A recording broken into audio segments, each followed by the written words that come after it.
Assalamualaikum warahmatullahi wabarakatuh. Bismillahirrahmanirrahim.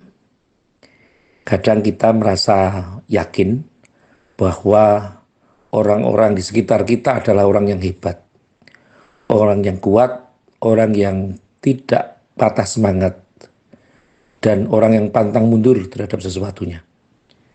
Dan kalau kita berpikir seperti itu, bersikap seperti itu, maka percayalah bahwa kita akan kecewa.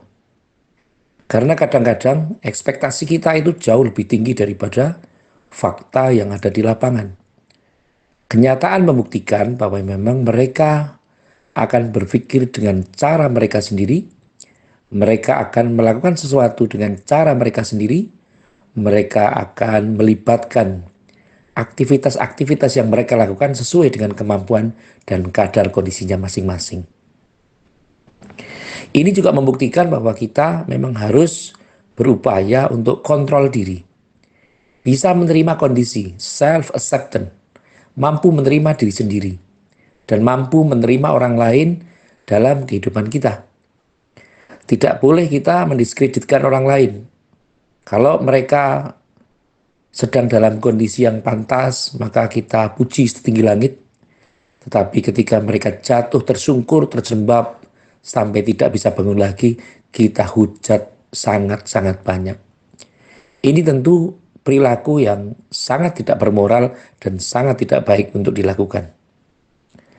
Terutama pada saat ini, ketika kita berada di lingkungan masyarakat yang tentu heterogenitas masyarakat kita sangat bergantung pada lingkungan kita juga.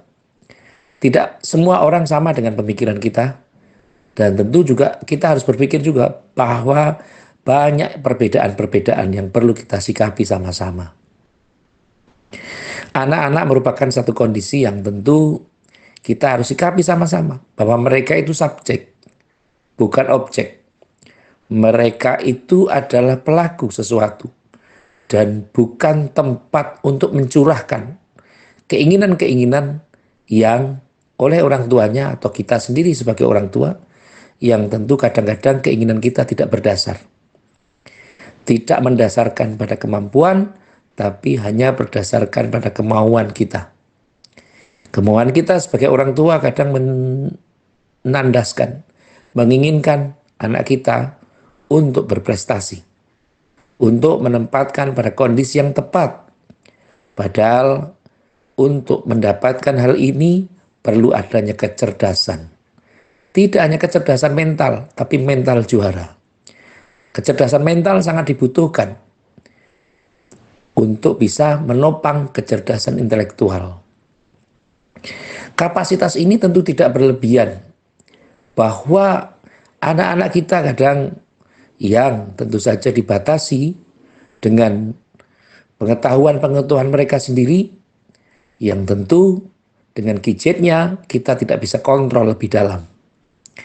Kalau kita orang tua menyatakan jangan main HP, jangan terlalu banyak medsos, jangan terlalu banyak bermain medsos maksud saya. Tapi kadang-kadang mereka itu juga di luar kemampuan dan pengetahuan kita. Tahu-tahu mereka sudah main TikTok, sudah main Instagram atau yang lainnya. Sehingga tentu saja ini menjadi satu kadar yang sangat-sangat harus disikapi. Jangan sampai anak kita terbebani dengan apa yang kita harapkan atau diharapkan oleh semua orang. Misalnya anak kita berada dalam satu sekolah atau satu kelas tertentu, ternyata satu kelas itu ternyata membanggakan anak kita semua. Wah, ini si A hebat, kamu harus juara, kamu harus yakin mampu menguasai ini, kamu harus mampu memenangkan pertandingan. Tetapi ternyata ketika dia bermain secara tim atau bermain secara individu, mereka tidak mampu bersaing dengan kawan yang lain. Saya tidak mengatakan kalah, tapi tidak mampu bersaing dengan kawan yang lain. Karena mungkin ekspektasinya berbeda. Kalau kalah, seakan orang tidak punya kemampuan untuk berupaya, berikhtiar untuk menangkan sesuatunya. Tapi ketika tidak mampu bersaing, artinya mereka sudah berupaya, tapi belum dapat sesuai dengan harapan kita sama-sama. Sehingga down mental itu harus diperhatikan. Terutama orang tua harus memahami betapa pentingnya memelihara momentum. Betapa pentingnya memahami tempo perkembangan intelektual dan perkembangan emosional. Jangan sampai anak merasa menjadi start syndrome, tapi jangan juga menjadi down syndrome. Karena ketika anak merasa, wah saya sudah juara, saya sudah menjadi orang yang kuat, menjadi orang yang hebat, tapi ternyata ketika mereka bertanding di ranah yang lebih luas, maka mereka akan membanggakan masa lalu. Dulu saya bisa begini, dulu saya bisa begitu.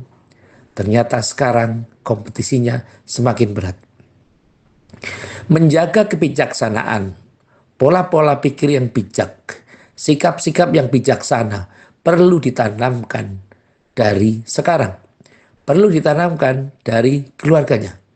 Kalah menang itu soal biasa. Dalam pertandingan itu ada kalah, ada menang, ada seri atau draw. Artinya apa? Bahwa tidak perlu minder ketika kalah, tetapi juga tidak perlu jumawa ketika menang. Artinya biasa-biasa saja. Karena yang dihadapi adalah orang-orang yang seusianya. Misalnya kita contohkan dalam pertandingan, misalnya sepak bola. Usia 16 tahun yang tentu dia mempunyai kapasitas. Kalau berhadapan dengan orang-orang yang seusia dengan dia, anak-anak dengan usia dengan dia, misalnya 16 atau 17 tahun, mungkin dia masih bisa berbicara banyak.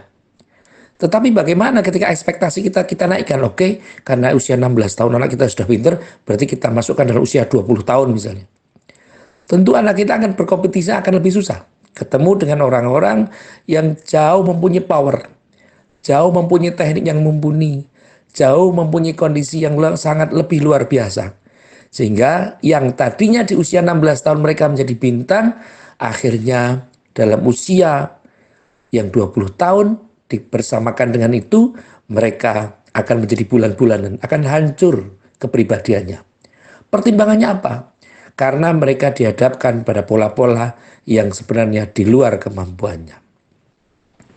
Kalau saya sebut, biarlah kalau misalnya buah supaya matang di pohon, jangan matang karbitan.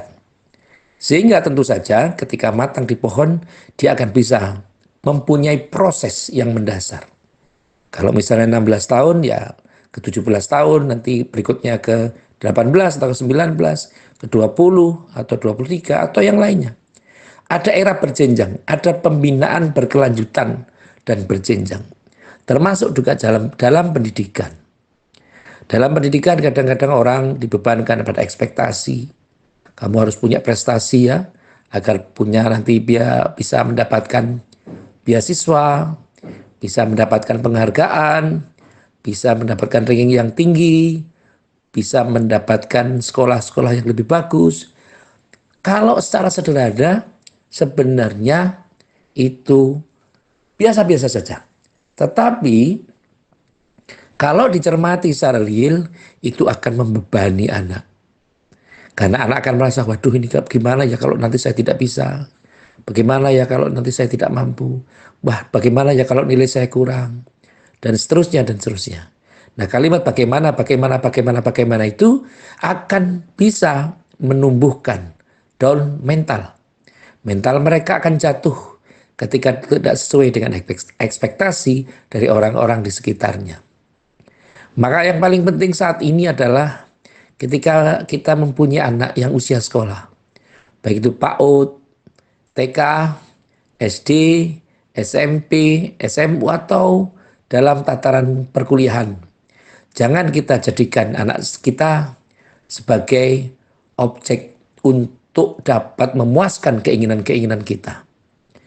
Berikanlah kesempatan mereka untuk menjadi mereka sendiri, untuk menjadi dirinya sendiri, dan bukan menjadi orang lain.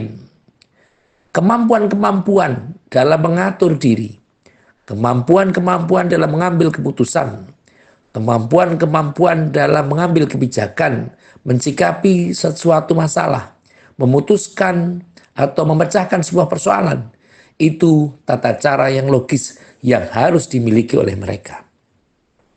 Kalau belum, kita sudah menyalahkan, apalagi sekarang nun sewu, ada media sosial, mereka dibully oleh beberapa orang yang dan tidak terbatas jumlahnya.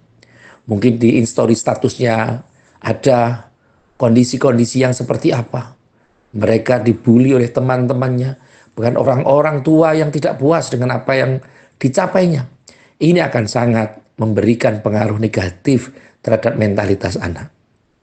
Sehingga dalam hal ini, mari kita upayakan. Pendidikan mental, pendidikan spiritual harus selalu dikondisikan. Kalau yang muslim, tentu sederhana sekali. Kalau ingin makan, baca bismillah. Sesudah makan, alhamdulillah. Mau berangkat sekolah, baca bismillah. Pulang ke rumah, sudah sampai rumah, alhamdulillah. Mau belajar, baca bismillah. Setelah selesai belajar, alhamdulillah. Ini merupakan satu pembelajaran bahwa segala sesuatu diniatkan hanya karena Allah. Dengan menyebut nama Allah yang maha pemurah lagi maha penyayang. Ketika kita sudah selesai, maka kita bersyukur. Segala puji bagi Allah, Tuhan seru sekalian alam. Ini membuktikan bahwa memang kita sudah diberikan pembelajaran dari awal. Sudah diberikan pembelajaran dari semenjak kita di rumah. Sehingga tentu pendidikan-pendidikan yang ditanamkan itu tidak merugikan. Dan jangan sekali-kali kita sebagai orang tua menanamkan doktrin-doktrin yang tidak jelas. Menanamkan bahwa pendidikan ini, pelajaran ini sebenarnya tidak suka, pelajaran ini tidak prospek dan seterusnya. Maka jangan sampai orang tua menyampaikan hal-hal yang mengindikasikan terus anak kemudian tidak suka dengan pelajaran itu atau benci dengan pelajarannya. Ini akan membuktikan bahwa memang pengayaan diri untuk mempunyai mental juara, untuk menjadi mental pemenang itu sangat dibutuhkan. Down mental harus dihindari. Down mental harus dicegah supaya anak kita tetap menjadi pribadi-pribadi yang berprestasi sesuai dengan kadar kemampuan masing-masing. Kita tidak boleh membanding-bandingkan, menyamaratakan, atau bahkan mengkomparasikan terhadap sesuatu yang sebenarnya tidak sama. Karena masing-masing individu itu mempunyai perbedaan. Masing-masing individu mempunyai karakter yang berbeda. Sehingga ini membuktikan bahwa kita semua harus berusaha untuk memberikan yang terbaik. Sebagai orang tua, jangan berhenti untuk belajar. Mempelajari karakter, sikap, perilaku, dan apa yang ada pada diri kita dan diri anak-anak kita. Sehingga tentu saja yang sering saya sampaikan, sesal dahulu adalah pendapatan dan sesal kemudian tentu tidak ada gunanya. Pola-pola inilah tentu saja kami juga menyeru kepada tenaga-tenaga kependidikan, nuwun sewu, upayakan untuk tidak hanya mengajar, tapi juga mendidik. Tentu penjenengan lebih paham kalimat mengajar dan kalimat mendidik ini, tapi yang paling penting orang tua juga demikian. Orang tua harus juga menanamkan pendidikan, juga harus mengadakan sebuah kondisi untuk bagaimana anak bisa belajar secara baik. Dia mengalami proses suka belajar di rumah. Home, sweet home, perlu dilakukan. Anak-anak kita perlu menyatakan baiti jannati, rumahku adalah surgaku.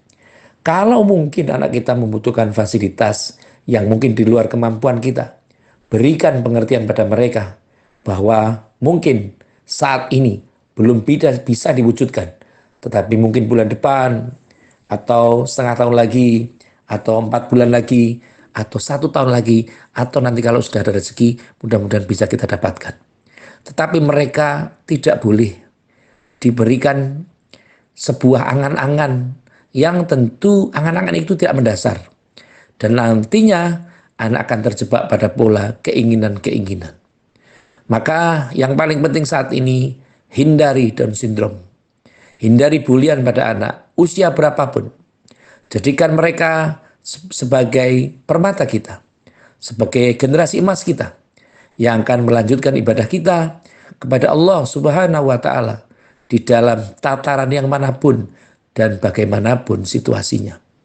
Semoga dengan mentalitas yang kuat, dengan keinginan-keinginan yang padu untuk belajar memadukan pusat pendidikan pada saat lalu, yakni pendidikan di rumah, pendidikan di sekolah, dan pendidikan di masyarakat yang bersinergi, yang terdukung oleh stakeholder yang ada, seluruh lapisan masyarakat, insya Allah anak kita akan mendapatkan bonus perkembangan yang luar biasa. Keberhasilan kita dalam mendidik anak bukan ditentukan saat ini, tapi 10-20 tahun ke depan. Karena apa? Karena mereka yang akan memimpin kita, mereka yang akan memimpin negeri ini, mereka yang akan memimpin tempat ini, wilayah kita. Sehingga jujurnya, baiknya, kuatnya, ikhlasnya dari orang-orang yang memimpin kita pada saat mendatang tergantung kondisi kita pada saat ini. Kalau kita sekarang sudah melatih tentang kejujuran, sudah melatih tentang keikhlasan, sudah melatih tentang kebijaksanaan, sudah melatih tentang bagaimana skala prioritas, insya Allah ke depan anak-anak kita akan menjadi anak yang mumpuni, tangguh, dan mampu bertanggung jawab dalam semua kondisi. Yang terakhir, seperti biasa, mari kita saling mendoakan. Di bulan yang baik ini, di bulan Agustus ini, menjelang peringatan Hari Ulang Tahun Kemerdekaan RI yang ke-79, mari kita upayakan. Semoga anak kita bisa mensikapi semangat yang sudah dicontohkan oleh para pahlawan kita. Semangat 45 perlu kita kondisikan. Semoga kesulitan-kesulitan kita saat ini, apa yang ada pada saat kita susah sekarang ini, andai kata ada yang susah, maka akan segera diberikan kemudahan Allah Subhanahu wa Ta'ala. Amin, Allahumma amin. Terima kasih kepada semua pihak yang telah membantu terselenggaranya acara ini. Semoga acara ini bisa bermanfaat. Sekali lagi terima kasih atas segala perhatian dan mohon maaf atas segala kekurangan. Saya akhiri, wallahul muwaffiq ila aqwamit thoriq. Wassalamualaikum warahmatullahi wabarakatuh.